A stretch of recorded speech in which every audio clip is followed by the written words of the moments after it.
Buenas tardes, bienvenidos al Martes del Cliente. Yo soy María Isabel Quintero, soy la líder de Alianzas e Innovación en Internexa y el día de hoy vamos a hablar de las 7 herramientas claves para la innovación en las organizaciones. Este tema es muy interesante porque es importante que en las organizaciones empecemos a ver la innovación como un tema transversal que no solamente está limitado a ciertas personas o a ciertos equipos, sino que todas las personas podemos contribuir y ver cómo podemos hacer las cosas mejor desde nuestro rol, mejorando procesos, lanzando nuevos productos o incluso diseñando nuevos modelos de negocio. El día de hoy nos acompaña Javier Rubiano. Él es experto en mercadeo y en el reconocimiento e impacto de emociones en el consumidor. Actualmente es doctorando en Psicología Económica de la Universidad de los Andes y fundó la empresa InBrain como parte de su tesis doctoral. Hola Javier, ¿cómo estás? María, muy buenas tardes para todos las personas que nos ven en este instante y muchas gracias por la invitación de Internexa. También está con nosotros Néstor Jaimes. Él es ingeniero civil con estudio de posgrado en Economía y Derecho Urbano. Cuenta con experiencia en gerencia de iniciativas de transformación tecnológica empresarial y estructuración de modelos de negocio en la cadena de valor de la construcción. Néstor, bienvenido. María Isabel, ¿cómo estás? Muy buenas tardes para todos y muchas gracias por esta invitación. Javier, muy buenas tardes, ¿cómo estás? Muchas gracias, Néstor. Buenas tardes. Qué bueno tenerlos a los dos aquí. Sin más preámbulos, empecemos a contar cuáles son esas herramientas. Ok, perfecto. Pues, María, realmente el tema de la innovación es algo que es supremamente clave hoy dentro de los procesos que deben afrontar las empresas en nuestro país. Y básicamente, pues, creo que el primer punto de partida sobre el cual vamos a tener que dialogar, Néstor, es precisamente qué es eso de innovación y desde dónde nosotros podemos comenzar a estructurar lo que llamaríamos un proceso eficiente de innovación con el fin de poder dar a conocer esas 7 herramientas de las cuales vamos a conversar el día de hoy. Así pues, que empecemos hablando de lo que para muchos de nosotros es innovación. Particularmente el primer punto de arranque y lo que siempre tenemos que considerar nosotros es que la innovación está asociada al cambio. Es decir, no existe innovación si no hay un cambio, pero específicamente tenemos que relacionarla con unos aspectos que son claves, con unas características que debería tener una empresa que realmente se puede considerar innovadora. La primera característica, pues ya la decimos, es una compañía que está susceptible al cambio. Pero otra de las características que tenemos que considerar nosotros es que una empresa innovadora es aquella que evoluciona, que está constantemente haciendo ajustes a sus procesos, que realmente está haciendo cosas nuevas, que puede ofrecer productos nuevos al mercado o que está adaptando cosas que está viendo en otros sectores para mejorar la productividad de sus empleados y, por supuesto, los intereses de la compañía. Así pues que desde este punto de vista arranco yo planteando de que la innovación tiene que estar asociada al cambio y a una serie de cosas internas que tienen que desarrollarse en la organización para poder competir hoy en un mercado pues altamente, insisto y un poco redundante, competido. Totalmente.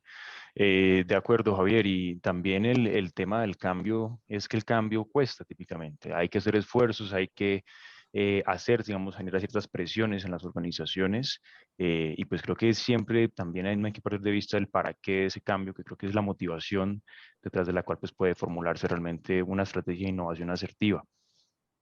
Claro, y digamos, María Isabel y Néstor, que a mí me gustaría que hiciéramos partícipe a las personas que en este momento están conectados a este martes del cliente de Internexa y quiero pues que interactuemos, que no solamente sea una conversación de los tres, sino que todas las personas que en este momento pues están conectadas al martes del cliente de Internexa puedan participar activamente y que sin lugar a dudas nos ayuden a entender qué es eso de innovación y cómo lo ven ellos desde sus compañías. Así pues que los invitamos en este instante a que puedan utilizar sus dispositivos móviles, puede ser una tablet, un teléfono celular, un smartphone, escaneen este código QR y automáticamente pues nos escriban para ellos qué es innovación. Así que les pediría un minutito para que todos escanearan el código QR y podamos participar interactivamente. Creo que hoy afortunadamente la tecnología nos permite hacer este tipo de procesos y que la gente pueda conectarse e interactuar con nosotros en directo. Fíjense, ya comienzan a aparecer algunas respuestas de los participantes y creo que eso es supremamente clave, Néstor, hoy en este uso nuevo de tecnologías que estamos todos teniendo a nivel mundial. Totalmente. Mejora continua. Creo que eso es el norte. Creo que esa es la línea del horizonte detrás de la cual tal vez uno debería emprender un proceso de innovación, es esa mejora continua. Nada es lo suficientemente bueno para no ser susceptible tal vez a mejorar y pues siempre es un reto incluso pues identificar, mapear y establecer estrategias para avanzar y pues construir sobre lo construido e ir mejorando continuamente. Me gusta mucho, Néstor, alguien colocó algo, salir de la caja, un término que se ha utilizado últimamente mucho desde la perspectiva de la innovación y es dejar de hacer lo que normalmente estamos haciendo y comenzar a utilizar algo que se llama la disrupción, hacer cosas de manera distinta. Fíjense, mejora continua, miren, aquí en esta Mm. nube de palabras estamos viendo que los participantes que en este instante están interactuando con nuestra herramienta pues nos permite tener como un poco más claro este tema de la innovación y que sin lugar a dudas, una de las cosas que tenemos que considerar todos los emprendedores e incluso los gerentes, la alta gerencia de las compañías, es que precisamente la innovación, una de las razones que tiene la innovación es precisamente mejorar, la mejora continua, que aunque está asociada al cambio, eso nos tiene que llevar a una mejora. Muy importante lo que en este momento los participantes nos están diciendo. Pero aprovechando esta línea de participación frente a lo que es la innovación, me gustaría pasar a esta segunda pregunta para que por favor nos ayuden todos a entenderla. Y es, ¿qué tan importante es para su empresa contar con un área encargada del proceso de innovación? Para que califiquemos de 1 a 10. Me gustaría mucho que los participantes nos comiencen a dar una serie de pistas y con eso, Néstor, tú y yo, pues comenzamos a interactuar con estos datos en vivo y en directo para tener una evaluación mucho más real de lo que realmente implica la necesidad o no de tener un área encargada dentro del proceso de innovación. ¿Tú qué opinas, Néstor? ¿Cómo ves este tema? Yo creo que debemos diferenciar acá tal vez la cabeza. Para hacer un proceso de innovación estructurada se necesita una cabeza. Y en ese caso, naturalmente, esta área de innovación pues le va a dar mucha más estructura a los procesos que se inicien y pues puedan tener un mejor resultado. Sin embargo, pues no se debe llegar al error de pensar que la innovación es del área de innovación, porque realmente pues se debe buscar generar todo un ecosistema dentro de la empresa y eso implica pues ir más allá tal vez del área propiamente de innovación y realmente generar una disposición a cambiar cosas, a hacer las cosas diferentes de parte de todos las personas que estén involucradas en el proceso. Sí, Perfecto. de acuerdo. Eso, María. Javier, yo quería preguntarles cómo hacen las personas para saber si la empresa realmente sí está pensando fuera de la caja o si definitivamente la mirada que está teniendo es de pronto muy enfocada solamente en el core y no está mirando más allá. ¿Cómo hace para no darse cuenta si efectivamente la empresa está abierta al cambio y si está de puertas abiertas pues a la innovación que pueda tener? Pues mira, María, realmente aquí hay una cosa que es clave y que la quiero comenzar a concatenar precisamente con los resultados que están apareciendo en pantalla en este instante.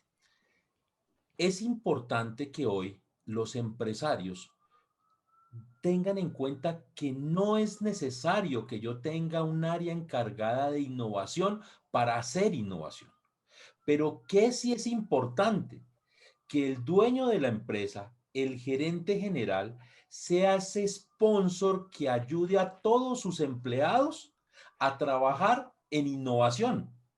Ojo, si una empresa grande puede tener un área especializada en innovación, maravilloso. Y fíjense que estamos viendo la calificación, el 35% de nuestros participantes nos están diciendo con una calificación de 8. Es muy importante tener un área.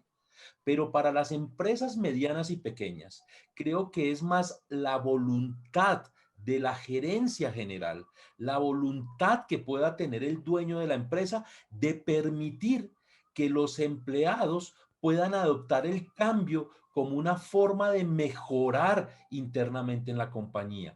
Creo que en la medida en que una empresa evalúe si efectivamente me están permitiendo hacer cambios, me están permitiendo sugerir cosas, me están permitiendo utilizar nuevas herramientas, sin lugar a dudas creo que esa compañía está orientada a un proceso de innovación de una manera innata, propia, sin necesidad de obviamente tener un área encargada de ello. Obviamente, como les decía hace unos minutos, si la compañía tiene el músculo para adoptar y crear un área de innovación, sería maravilloso. Y hacia allá es donde tendríamos que comenzar a trabajar, porque precisamente una de las cosas que debe caracterizar a las personas que trabajan en innovación es que estas personas primero tienen que salir a la calle. O sea, una persona que trabaja en innovación debe salir a la calle. Dos, esa persona también tiene que aprender a observar qué está ocurriendo en el mercado, qué está ocurriendo con su competencia. Y por supuesto, va a tener que salir a la calle, hablar con clientes, preguntarles y escuchar sus necesidades. Es decir, que una compañía que tenga un entorno propicio para que sus empleados, sus funcionarios, adopten este protocolo de observar otras empresas, de observar otros sectores, traer e implementar esas cosas en la compañía, creo que son bastante positivas y es lo que una palabra que habitualmente conocemos en las escuelas de negocios, que normalmente llamamos el benchmarking o el benchmark. Que no solamente yo tengo que pensar en mi sector, si soy una compañía del sector salud, yo también puedo aplicar o aprender buenas prácticas del sector educativo. O si soy una compañía de construcción en la que Néstor es experto, podrá aplicar una serie de prácticas o cosas que normalmente pueda hacer el sector de la minería. Entonces creo que ahí es donde comenzamos a darnos cuenta efectivamente si una empresa está orientada a la innovación. Ahí mencionando el tema que toca Javier, por ejemplo, vemos en el sector construcción una tendencia a una manufacturización de los procesos. Naturalmente son industrias que han tenido unas curvas de productividad sustancialmente diferentes y pues esa base, ese principio de automatización, principios como lo pudo ser Lean Manufacturing en su momento, que luego se trasladan a Lean Construction para aplicarlo en el sector construcción, pues son algunos de esos ejemplos de cómo a veces hay que tal vez mirar un poco más allá. Mencionabas elementos bien importantes como es el benchmark, como es estar atento y con los ojos abiertos. Y pues esto sumado con un ambiente propicio para la innovación hace que se generen este tipo de cambios. Eh, el componente del apoyo de la gerencia, si bien es bien relevante, también otro tema que tocaba Javier, bien importante, es que se debe generar un ambiente propicio para que la gente pueda crear sus propias ideas. Entonces es muy importante tener ese respaldo de C-Level, esa visión, y no solo se trata del respaldo de la directriz, sino de realmente crear o transmitir y crear un ambiente propicio para esto. Y con esto, pues podemos empezar ya a apropiarnos de diferentes metodologías, de diferentes tendencias que se ven en otros sectores y que son ampliamente aplicables. Y de hecho, cuando se integran esos mundos, cuando se logra esa multidisciplinariedad para abordar un proceso, pues los resultados son realmente asombrosos.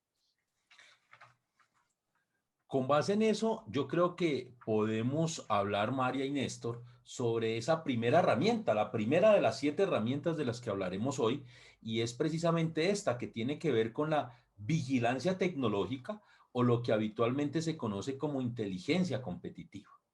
¿Qué implicaciones tiene esto?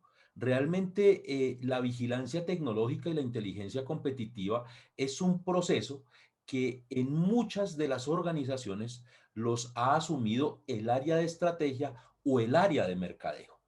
Esto yo me atrevería a decir que es una evolución que han tenido las áreas de investigación de mercados áreas que normalmente pues han estado involucradas en conocer las necesidades de los clientes, pero que hoy, sin lugar a dudas, tienen que estar pendientes no solamente de las necesidades de los clientes, sino también de lo que está ocurriendo afuera en el mercado. Y a eso es a lo que llamamos hoy inteligencia competitiva. Pero esta inteligencia competitiva, definitivamente el empresario de hoy tiene que comenzar a utilizar herramientas que están disponibles y que casi siempre las tenemos en el mundo académico y que pocas veces como que nosotros los empresarios las utilizamos. Ojo, yo no quiero decir que no tengamos acceso. Mire, una compañía pequeña puede tener a un estudiante que está en este momento cursando cuarto semestre de Ingeniería Industrial en la Universidad Nacional o que está estudiando Ingeniería de Sistemas en la Universidad Industrial de Santander. Él tiene acceso a algo que se llaman los documentos digitales o la biblioteca digital de las universidades. Y resulta que aquí, desde la perspectiva de inteligencia competitiva, hay unas herramientas muy poderosas para que los empresarios y todos los que nos están en este momento escuchando puedan utilizarlas, particularmente una que me parece interesante para aquellos que trabajan el tema de exportación e importación. Se llama Legiscomex.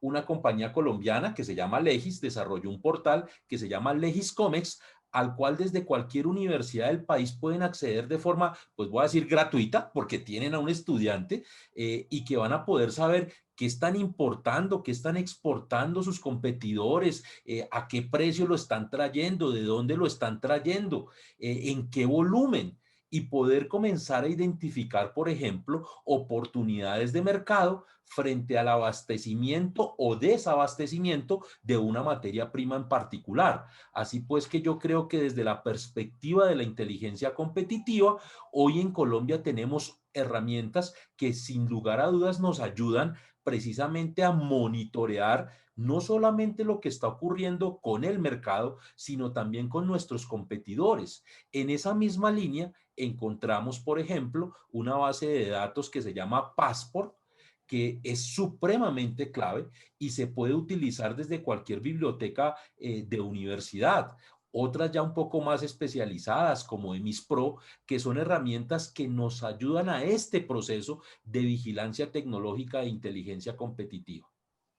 Javier, y en caso de que la pyme o la empresa no necesariamente tenga un estudiante activo, ¿de igual forma puede acceder a estas bases de datos? ¿Tiene algún costo o Claro, mira, cómo por lo podría ejemplo, acceder? yo digamos que para al pequeño empresario, pues le recomendaría Legiscomex, que tiene un costo su suscripción, pero creo que en muchos casos es pagable. Ahora bien, hay otras bases de datos que son gratuitas que podremos encontrar en Internet, una que se llama Gucasia, con G y S, gucasia.com. Van a poder encontrar ahí datos sectoriales de crecimiento, y que creo que es muy, muy interesante que la consulten. Otra que se llama Noema, Noema con K al inicio, knoema.es.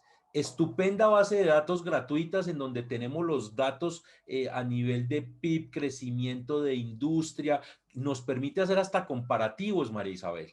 El problema es que, vuelvo a insistir, a veces como que al empresario, y esa es una disyuntiva que hay hoy entre la academia y la empresa, no utilizamos los mismos recursos y lamentablemente pues la academia se queda con la teoría pero no lo pone en práctica y la empresa no utiliza los recursos de la academia para ponerlos obviamente a punto. Entonces hay recursos de todo tipo. Yo lo que sí les recomiendo es que normalmente busquemos en fuentes confiables de información.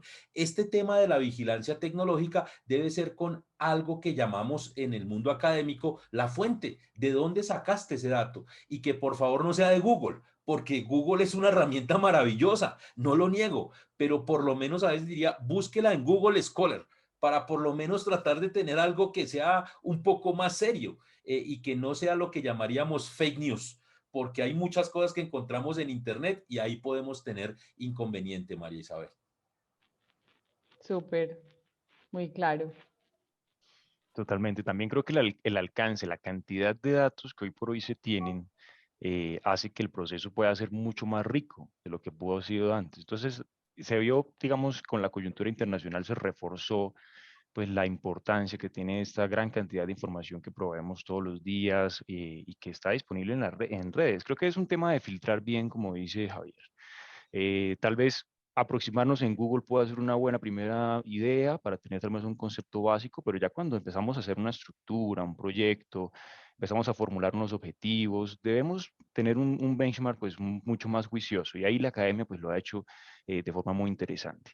Y también comentábamos antes de la importancia de unir diferentes mundos, como pueden ser el mundo de la manufactura o el de la construcción y lo propio, esa disyuntiva que se tiene entre en la academia y el sector productivo, pues la idea es cerrar esa brecha tanto como se pueda.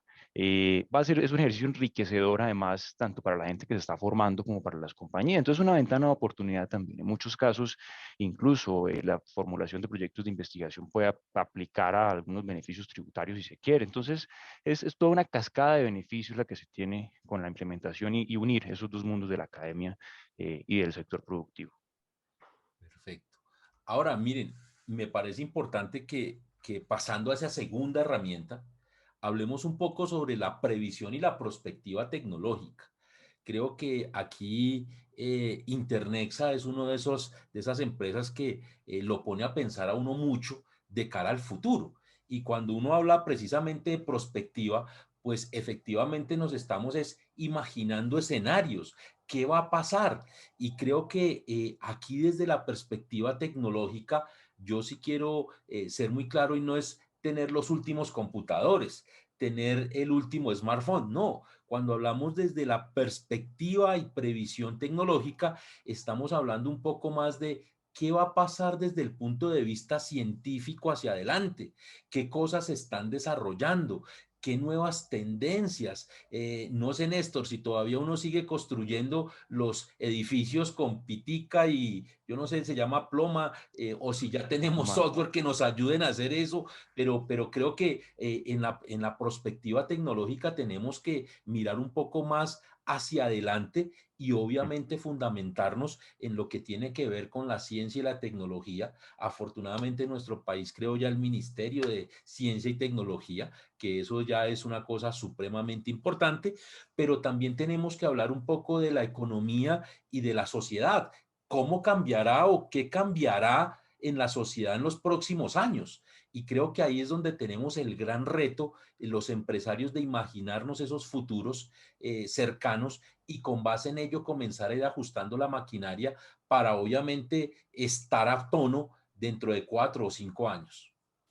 Totalmente. No hay que perder de vista también factores que cambian la forma en que la gente prevé. Por lo menos, a veces las estimaciones sobre la evolución tecnológica pueden ser incluso menos optimistas o rápidas de lo que realmente son. Vemos que hoy por hoy pues, se reducen cada vez más las barreras que tienen las personas para acceder a tecnología. Vemos que pues, también un mercado mucho más robusto pues, genera unos habilitadores tecnológicos para las compañías que hace que hoy sea mucho más sencillo también pues vincular esas herramientas de tecnología a los diferentes procesos. Que deben seguir una estructura, por supuesto, pero pues hoy por hoy, digamos, vemos menos barreras y eso es algo bastante positivo y que debemos tener en cuenta, ¿no? En esa perspectiva tecnológica. Sí, y aquí también entra ese cambio en los comportamientos de las personas que también van modificando la forma en cómo se mueven los negocios. Pues el ejemplo más claro que hemos vivido y que vivimos hace más corto tiempo fue la pandemia, que nos obligó incluso a actuar de forma diferente, a trabajar de forma diferente y de hacernos usar herramientas que quizás antes ni las personas ni las empresas lo veíamos de pronto en el corto plazo. Entonces, pues la idea yo creo aquí y me complementan es siempre ir como un paso adelante de qué es lo que posiblemente va a pasar en el entorno y cómo eso pues puede afectar la evolución del negocio, porque ya pues quizás los medios digitales pues también representan una oportunidad adicional para los negocios de vender de una forma diferente y de preocuparse por esa experiencia del cliente también para que continúe con esa fidelización y con la compra. Y María Isabel, mira, hay algo clave que considero yo en este tema de la prospectiva tecnológica, y es que el empresario debería ser capaz como de identificar esas tecnologías emergentes que muy probablemente van a traerle beneficios económicos y sociales a su empresa. O sea, es imaginarse qué va a pasar, qué va a ocurrir en 4 o 5 años. Yo vuelvo a insistir, hoy tenemos herramientas maravillosas que ya nos dan un contexto. Miren, por ejemplo, el caso de una plataforma de video que es YouTube, que la gente cree que es perder el tiempo y uno ve que los papás regañan a los niños, pero usted pegado a YouTube todo el tiempo. Resulta que para el empresario, YouTube hoy es una herramienta de capacitación maravillosa y podemos buscar videos de tendencias, podemos buscar información sobre qué va a pasar en el mundo tecnológico en 4 o 5 años, cómo vamos a estar nosotros trabajando, y creo que eso nos va a dar un norte interesante para algunas compañías. Hoy el gobierno nacional particularmente lanzó un programa que ha sido muy exitoso ya durante algunos años, que es el programa Aldea, y es un programa en donde apoyan desde la perspectiva, llamémoslo así, de acompañamiento a aquellos emprendimientos que tienen que ver con la cultura, con la sociedad y con el desarrollo tecnológico en nuestro país. Y yo digo, hacia allá es donde tenemos que apuntarle. Ciudades que habitualmente nosotros no nos imaginamos y que uno cree que habitualmente, en el caso, por ejemplo, de Bucaramanga, que uno todavía sigue pensando que Bucaramanga es la ciudad del calzado. Mentira. Resulta que hoy Bucaramanga es una ciudad en donde definitivamente hay un desarrollo de apps, tienen escuelas enfocadas para desarrollar apps, muchachos estudiando ciencias de la computación, y creo que ese es el futuro y hacia allá es donde tenemos que comenzar a cambiar, no esperarnos a que ocurra ese cambio tecnológico, sino desde ya irnos preparando para ello. Y para prepararnos, creo que vale la pena también mirar, como decían en las palabras clave, fuera de la caja. Piensen que hoy por hoy ya estamos hablando de un mercado global, la apertura económica, la globalización hace que pues debamos mirar un poco más lejos. Y casi siempre esas tendencias que se ven en otros mercados, como que se puedan ver como referencia o que puedan ser aplicables como benchmark a lo que es el mercado colombiano, pues dan un norte y dicen, bueno, más o menos por acá vemos esto. Tenemos también pues en Latinoamérica algunas diferentes velocidades de adaptación tecnológica, pero pues digamos que el norte lo marcan pues en muchos casos Estados Unidos o Europa con aplicación de tecnología, y básicamente si empezamos a ver que a nivel de industria algo pues empieza a ser business as usual dentro de estos mercados, que son pues tal vez un poco más maduros, pues lo que podemos esperar en el mediano, corto plazo es que se replique ese mismo comportamiento. Entonces es muy interesante ver esa tendencia, ver el big picture, el panorama completo, y pues ahí realmente ese referente internacional funciona bastante bien. Bien. Si les parece, hablemos de esta tercera herramienta, que es el análisis interno y externo. ¿Mm? Es una herramienta que lamentablemente en las escuelas de negocios ya se ve casi en desuso, y es a lo que llamaríamos el DOFA o el FODA para los que nos están escuchando desde el sur del continente, en Argentina. Se llama FODA. Aquí en el norte de Sudamérica le decimos DOFA, pero en esencia es una herramienta que prácticamente ha perdido mucha credibilidad, porque lamentablemente nos la enseñaron a hacer una matriz, cruce, y como que uno dice, y al final uno no sabe qué sale de ahí, de ese análisis interno y externo. Pero realmente esta es una herramienta supremamente clave dentro de los procesos de innovación. No tanto por el DOFA per se, sino que nos ayuda a mirarnos nosotros, a hacernos una radiografía de manera interna y saber de una u otra forma qué dolores tenemos frente a quién, frente a nuestros competidores, frente al sector en el que nos estamos desempeñando. Por eso el análisis interno debe ser ese estetoscopio que ayuda a visualizar un poco el dolor y la enfermedad, pero que a su vez trata de sanarla con el ejemplo externo, con el ejemplo de lo que están desarrollando otras compañías, otras industrias, otros países. Entonces creo que el análisis interno y externo debe ser una herramienta clave, pero vuelvo a tocar un tema fundamental en este tema del análisis interno y externo. y es un error en el cual habitualmente las compañías caen. Y es que Javi, cuando se hacen, señora. qué pena antes de que caigas en el error, en recordarnos el error, yo creo que es bueno que hablemos también para las personas que de pronto no han tenido contacto o no saben qué es un DOFA. Ok, DOFA es debilidades, oportunidades, fortalezas y amenazas que puede tener el negocio, ¿cierto? Porque quizás no todos, eso se ve mucho también en materias de estrategia, pero no todo el mundo pues tiene el contacto, entonces como para explicarlo antes de que sigas para que claro que sí, estemos María, en con mucho contexto. gusto. Miren, básicamente pues tenemos dos parámetros y yo creo que el DOFA quizás la mejor forma de entenderlo rápidamente es como una báscula.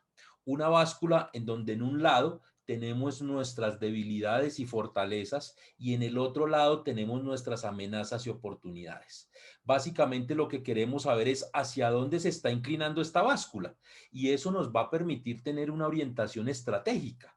¿Qué implicaciones tiene esto? Y tal como tú lo decías, el DOFA básicamente pues está compuesto de aquellas cosas que me duelen, que serían debilidades, lo que yo internamente normalmente puedo llegar a no tener, aquello que realmente me duele, aquello que realmente no tengo, son una debilidad, es algo interno.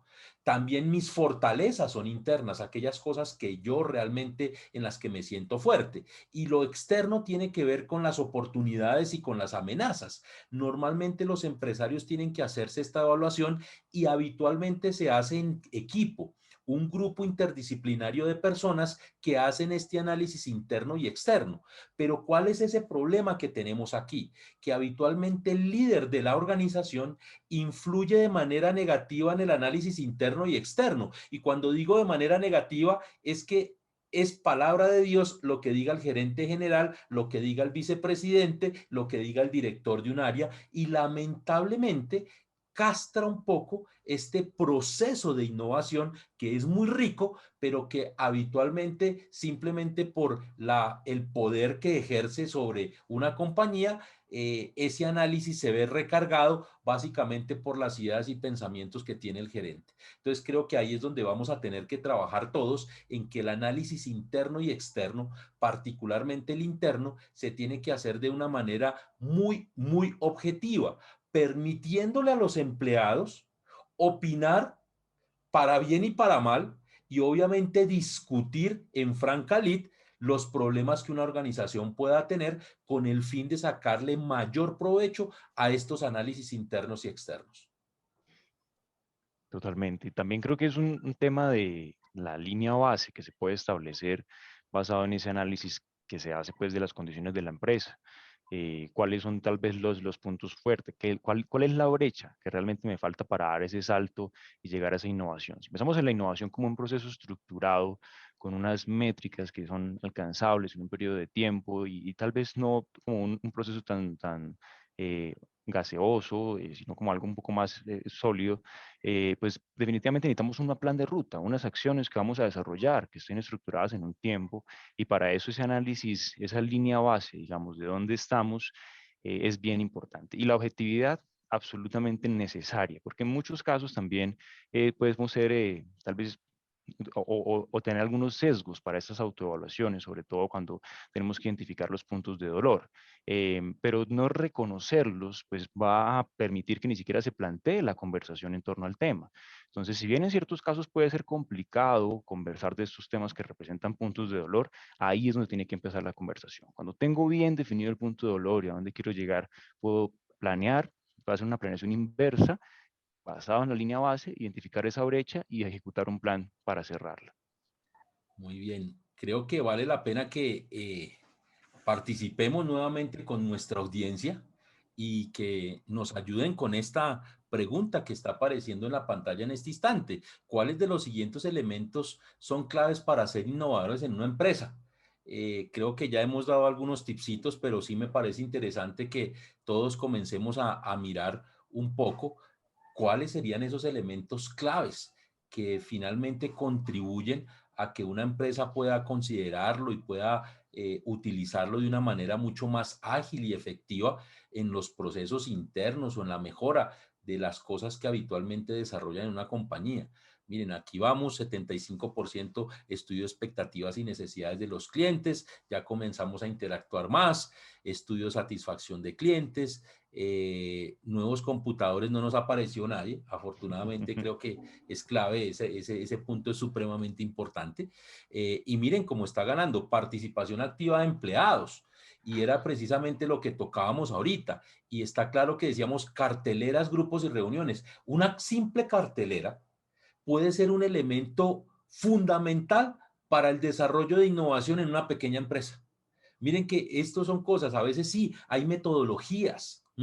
Entonces, hablamos de brainstorming, hablamos obviamente de una serie de metodologías, como puede ser el círculo dorado, y cosas que habitualmente nosotros utilizamos desde la academia, pero que en la vida real a veces no son tan tangibles por parte de los pequeños empresarios. Y miren que aquí una cartelera es fundamental para el proceso de innovación.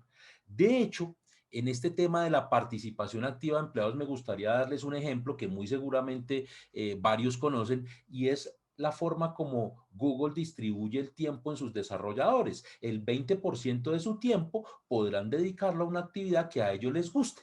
Y creo que eso es una cosa fundamental. O sea, 80% del tiempo están dedicados a lo habitual, a su labor diaria, a su tarea, por lo que fueron contratados, pero un 20% de ese tiempo restante tendrán que utilizarlo en cosas que les gusten. Y ahí es donde salen muchos de los proyectos, muchos de los productos nuevos que contribuyen al sostenimiento y sobre todo al crecimiento futuro de la organización en el largo plazo. Entonces creo que eso es fundamental. Ahora bien, Javier, señora. yo quería preguntarle a Néstor, ¿cuál de estos elementos considera él que tiene más relevancia para ser innovadores en una empresa? Y esto porque en los últimos años se ha escuchado mucho una tendencia de siempre las organizaciones estar centrados en el usuario. Y eso quiere decir escuchar sus dolores, sus necesidades y estar muy pendiente también de cuáles son esas necesidades y esas nuevas necesidades que surgen con esos nuevos comportamientos, pero a su vez el equipo humano pues también es relevante porque tiene que tener ciertas competencias, entonces, ¿cómo hace uno ahí para calibrar como todos esos elementos? Podemos, Marisabel, pensar en tres líneas que deben hacer parte estructurante del proceso de innovación. Pensemos en personas, pensemos en procesos y pensemos en tecnología. Las personas, naturalmente, es esta participación activa de los empleados, es generar un ambiente propicio para la innovación, promover que la gente pueda hablar de cómo se siente y que pueda aportar abiertamente sus ideas en un espacio de conversación franca. Eso, digamos que es un primer paso enfocado también a estas personas. Naturalmente, si vamos a hacer una implementación de alguna nueva tecnología, vamos a innovar en algún proceso, vamos a requerir también de formación. Ahí también viene el componente de las personas. Necesitamos buscar que ese proceso de gestión del cambio pues sea tan sencillo como sea posible. Naturalmente, capacitarlos pues, es un elemento fundamental para esto. La segunda línea de cara a los procesos, ahí es donde también viene la importancia de esa fuerza del C-Level. ¿Por qué? Porque cuando la gerencia toma esta decisión, pues le da mucha más fuerza a este movimiento y eso permite de alguna forma desencajar procesos que se venían haciendo. Entonces, en muchos casos se identifican claramente, los empleados identifican puntos de dolor o cosas que se puedan hacer mejor, pero no sea un cambio porque lo han hecho así de manera sistemática por muchos años. Entonces, implica un cambio en el proceso y ese cambio del proceso implica voluntad ejecutiva. Y en una tercera línea está el componente de la tecnología. ¿Por qué? Porque en algún punto ese proceso pues, puede requerir, esa innovación puede requerir un cambio, un salto, una adaptación tecnológica. Cuando unimos estos tres elementos del componente tecnológico con realmente un proceso que está estructurado pensando en un diagnóstico bien hecho y pues en unos objetivos medibles, además pues trabajamos con el componente de personas, pues creo que podemos tener un muy buen insumo para poder realmente promover un proyecto de innovación en cualquier empresa. Muy bien, si les Gracias, Néstor. parece, hablemos de la cuarta herramienta, que tiene que ver precisamente con la creatividad. ¿Mm? Eh, y habitualmente cuando uno habla de innovación, pues tiene asociado a la creatividad y de hecho uno se imagina, y en el contexto normalmente de marketing, siempre hablamos de los estereotipos. o inclusive hoy ya hablamos de arquetipos, de cómo nos imaginamos a alguien que es creativo. Incluso yo les envío en este momento una imagen para que todos los que nos están viendo en este momento comiencen a visualizarla, y es, ¿qué es ser creativo? Un publicista.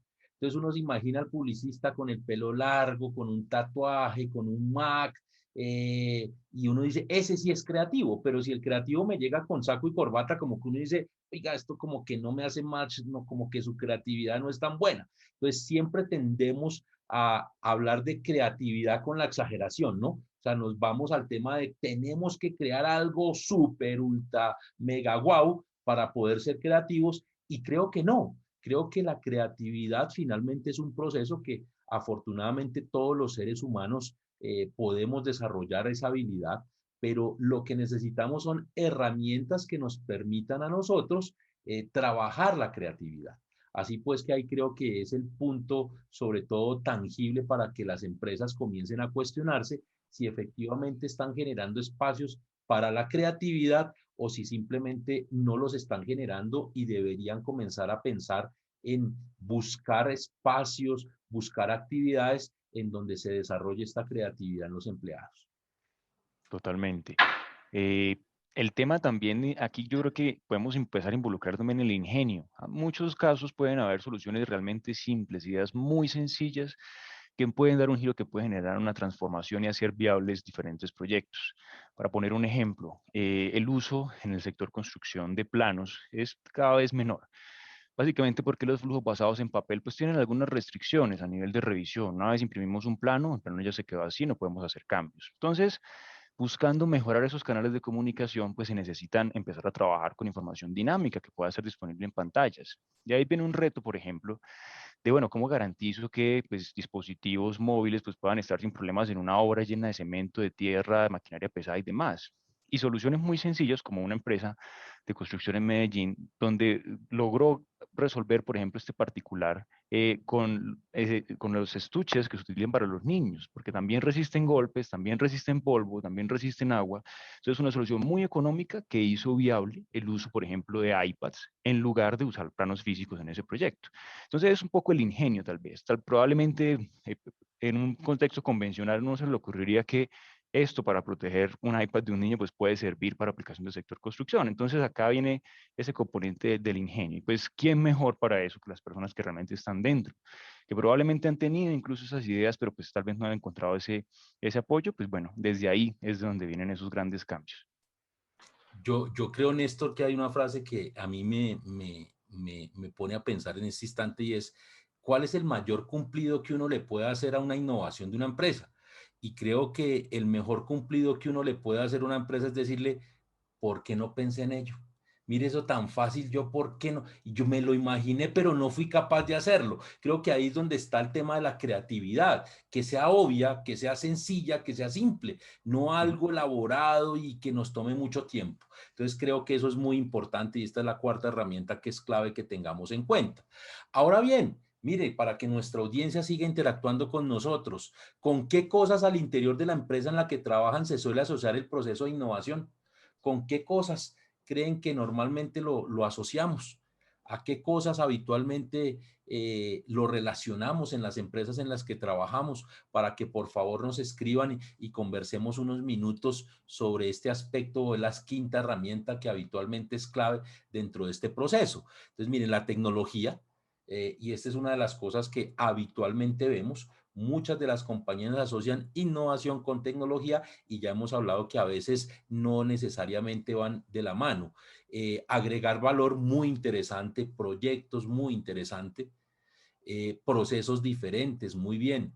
Entonces, miren que acá estamos viendo una serie de cosas con las que habitualmente las empresas siempre hablan de innovación. Desarrollo de productos, por ejemplo, es una cosa que habitualmente siempre aparece. Mire, procesos diferentes, nuevos productos, investigación. Y miren que hay una cosa que habitualmente no tenemos en cuenta, y que es la quinta herramienta, y que la voy a compartir en este instante con todos, y es esta: la gestión del conocimiento.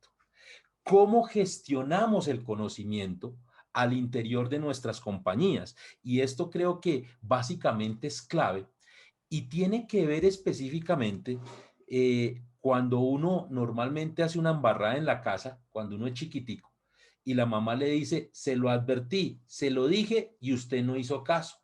La gestión del conocimiento particularmente tiene que ver con este ejemplo y es cómo no volver a caer en los errores que hemos cometido en las empresas, aprender de ellos y con base en eso tratar de saltar, de dar un brinco de una rana para no caer en ese hoyo y obviamente seguir cometiendo los mismos errores. Creo que esta quinta herramienta es supremamente clave dentro de los procesos de innovación y es la forma como habitualmente nosotros vamos a tener que trabajar con el talento humano de nuestras organizaciones precisamente para gestionar ese conocimiento y que obviamente permita desarrollar productos, servicios o beneficios hacia el grupo objetivo al cual nos dirigimos. Javi, ¿y qué tip le podrías dar tú a las empresas como para que, o Néstor, pues también, como para que hagan una adecuada gestión del conocimiento y efectivamente pues no se sigan cometiendo los errores del pasado y que cuando llegue una persona nueva pues no se invente la rueda desde cero, sino que efectivamente se construya sobre lo construido? Pues mira, María, hay una cosa que yo siempre veo en las aulas y sobre todo las personas que están estudiando mercadeo o están haciendo su maestría, su MBA, y lo primero que todo mercadólogo sueña es con llegar a hacer el cambio de la marca a una empresa. O sea, un muchacho hoy sale de la universidad de mercadólogo, lo primero, te voy a cambiar el logo, te voy a cambiar la marca. Y uno dice, miércoles, ¿por qué va a hacer esto? O sea, no, hay alguien que ya hizo un análisis, se pueden hacer mejoras, pero no es cambiar.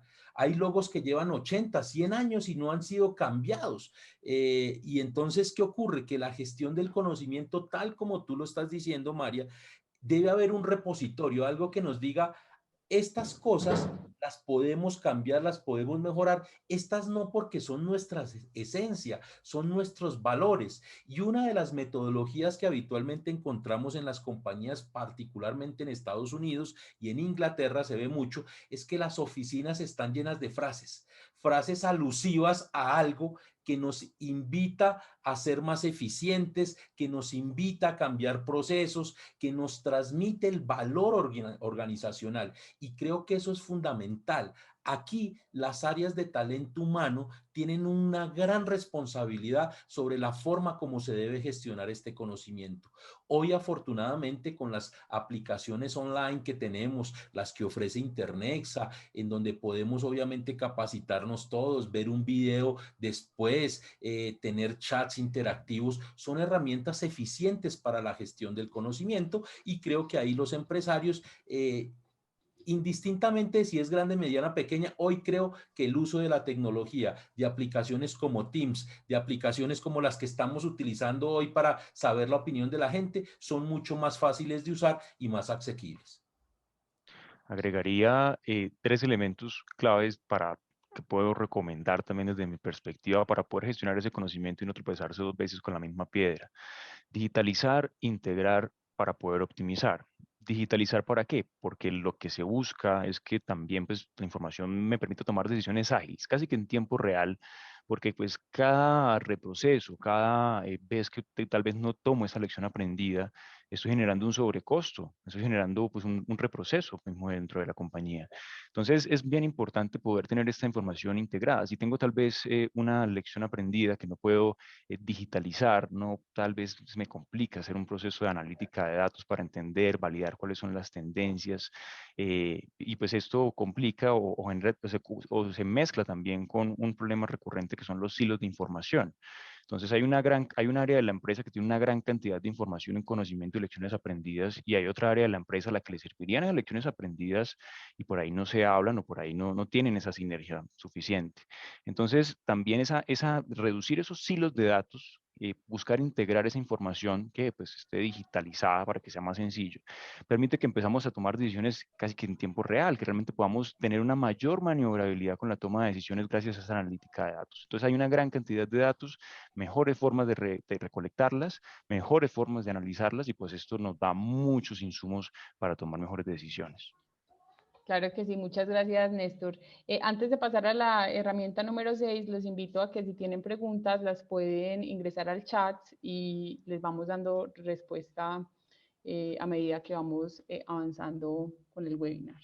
Dale, Javi, con la herramienta Perfecto. número 6. Pues esta sexta herramienta es bien interesante porque se habla de la cooperación tecnológica, algo que habitualmente en nuestro país no estamos dados a hacer y que creo que aquí, gracias a Internexa, muchas de las empresas tenemos acceso a conocer qué nos puede funcionar y qué no nos puede funcionar.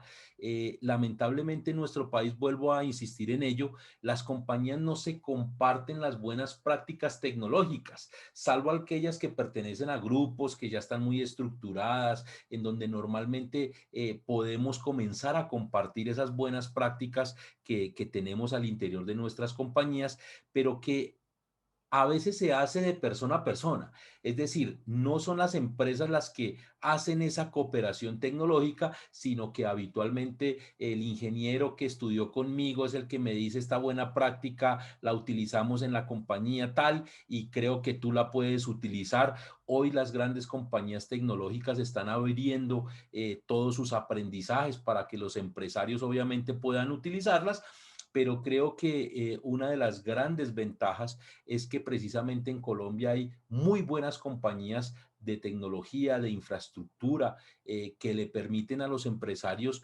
obviamente hacer uso de las mejores herramientas y de los mejores recursos que le van a beneficiar a él en su operación.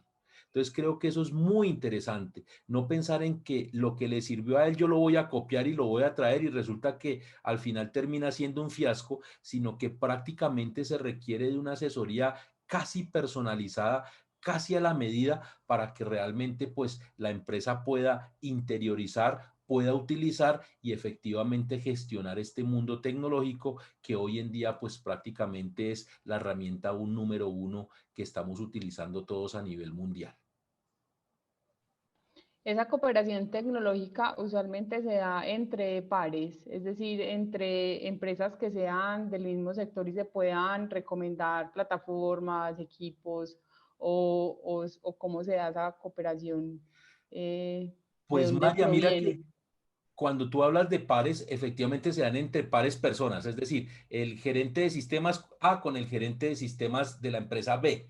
Pero habitualmente digamos que quizás vemos estas buenas prácticas en el apoyo que brindan las agremiaciones, caso como es Andy, como es el caso de las cámaras de comercio, que normalmente ayudan a que los empresarios comiencen a mirar qué buenas prácticas tecnológicas podría llegar a utilizar. Entonces creo que ahí es donde vemos esa cooperación tecnológica. No se ve tanto empresa con empresa, sino se ve más desde la parte gremial, de las asociaciones, en donde se busca un beneficio común para todas las compañías que hacen parte de estos gremios. Muy claro. Y también otro elemento es buscar esos partners de negocios. Si yo veo que tengo un proceso de innovación y veo que tengo alguna dependencia, alguna necesidad para llevar a cabo ese proceso de cierta proveeduría particular, pues es empezar a ver esos como unos aliados estratégicos también. Y de hecho ellos, pues por supuesto, siempre están dispuestos a cooperar, pero eso genera esa relación gana-gana. No se trata solo de pedir algo y entregarlo, sino de realmente pensar en el objetivo de ese cliente final y perseguirlo, básicamente. Y pues al final es una cascada de beneficios, una relación gana-gana para ambas partes, un cliente mucho más satisfecho y pues unas relaciones de valor que pues además van muy alineadas con romper ese concepto de que es la innovación tal vez del equipo de innovación que se queda ahí aislada y empezar como a articularla con otras áreas. Muy bien. Y bueno, llegamos a la séptima. Llegamos a la séptima, que es el ecodiseño. Néstor, para que tú nos apoyes, que eres experto en este tema y que nos puedas dar algunas luces un poco más claras sobre este referente y de esta herramienta que es supremamente interesante hoy en día. Claro, no, nada, pues las tendencias, el mercado cambia y las tendencias han cambiado y hoy por hoy la sostenibilidad es protagónica. Esto lo vemos con diferentes presiones que se vienen generando, mayor cantidad de gases de efecto invernadero, mayores desperdicios, problemas con las basuras que se tienen, pero que hoy por hoy la tecnología nos permite simular, modelar y valorar el comportamiento que van a tener. Bien puede ser un producto de manufactura o bien puede ser una edificación. Si pensamos en un producto de manufactura, por ejemplo, el ecodiseño podemos aplicarlo cuando hacemos alguna optimización. Cuando reducimos a través de esas optimizaciones la cantidad de kilogramos de acero, por ejemplo, que se tiene para alguna conexión metálica estructural, esto genera una cascada de beneficios. ¿Por qué? Porque reducir tal vez el mismo elemento en términos funcionales, en una cantidad específica de peso, puede generar una reducción de material, y como hay una cantidad de energía embebida por cada kilogramo de material que estoy produciendo o instalando, pues estoy impactando también tanto el desperdicio al final del ciclo de vida del elemento de manufactura que estoy usando, como pues la cantidad de carbono embebido que tiene este particular elemento de manufactura. Lo llevamos al mundo de los edificios. Este ecodiseño pues busca básicamente adaptarse cada vez mejor a las condiciones del entorno que tenga un proyecto cuando lo vayamos a emplazar. Entonces pensémoslo de esta manera. Pensemos que decisiones sencillas como la ubicación en una fachada u otra de unas ventanas, o agregar o no algunos elementos de sombreamiento dentro de estas fachadas, puede cambiar significativamente el confort térmico que se tiene en los espacios. ¿De qué estamos hablando? De que si tengo un mayor confort térmico, pues voy a, por ejemplo, reducir la necesidad de aire acondicionado.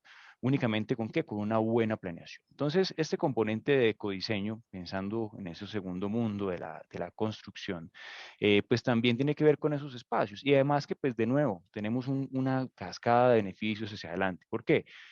Ecodiseño permite reducir, por ejemplo, costos operacionales de las edificaciones, pero a su vez permite, por ejemplo, que haya una mayor renovación del aire y que los empleados puedan ser más productivos. Entonces, lo que vemos es que hoy por hoy, pues, producto de todas estas externalidades y beneficios, es que se ha generado ese papel protagónico del ecodiseño, y las herramientas tecnológicas, pues, son habilitantes hoy por hoy, y pues han evolucionado a tal punto que hace que un proceso de optimización se pueda hacer incluso online. Casi que puedo enviar una pieza, la cargo en una página web y automáticamente obtengo, a través de un procesamiento que ocurre en la nube, las alternativas de solución para optimización de ese diseño. Ese tipo de aplicaciones son las que hoy por hoy vemos como tendencia en esos dos mundos de manufactura y de construcción puntualmente. Y en el caso del consumo, pues estamos viendo el ecodiseño en los empaques, la forma como las empresas hoy, empaques o envases, comienzan a ser mucho más juiciosos en el cuidado del medio ambiente. Incluso hoy estamos viendo algunos emprendimientos en donde ese es su eslogan. El caso de una compañía que se acaba de crear aquí en Bogotá, que se llama Tacos Mexicanos, y en donde le dice, si usted se quiere llevar sus 5 tacos, traiga su recipiente que aquí se los ponemos porque no utilizamos bolsas, no utilizamos nada, y creo que ahí es donde hay un reto bien interesante de cara al futuro. Las nuevas generaciones son mucho más preocupadas por el cuidado del medio ambiente, y creo que sin lugar a dudas eso va a contribuir a que se disminuya la huella de carbono que obviamente pues nos está azotando en algunos países de manera muy cruel, el caso de lluvias excesivas, inundaciones, y creo que hoy es una preocupación muy, muy, muy grande de las empresas para involucrar procesos de codiseño, no solamente en sus productos y servicios, sino en los procesos que involucran el hecho de la ubicación de sus empleados en un lugar, el número de plantas que vamos a tener y cosas que habitualmente antes no se tenían en cuenta. Así pues, María, que con esto creo que hemos completado las Finalizado. herramientas que habíamos dicho Sí. al inicio de nuestro webinar. Javier y Néstor, muchas gracias por acompañarnos en este espacio. Esperamos que hayamos brindado pues, nuevas herramientas a las empresas para acelerar y implementar toda la estrategia de innovación y transformación digital. Nos vemos en en un próximo encuentro. Que tengan una feliz tarde. Muchas gracias. Chao, muchas gracias. Que estén muy bien.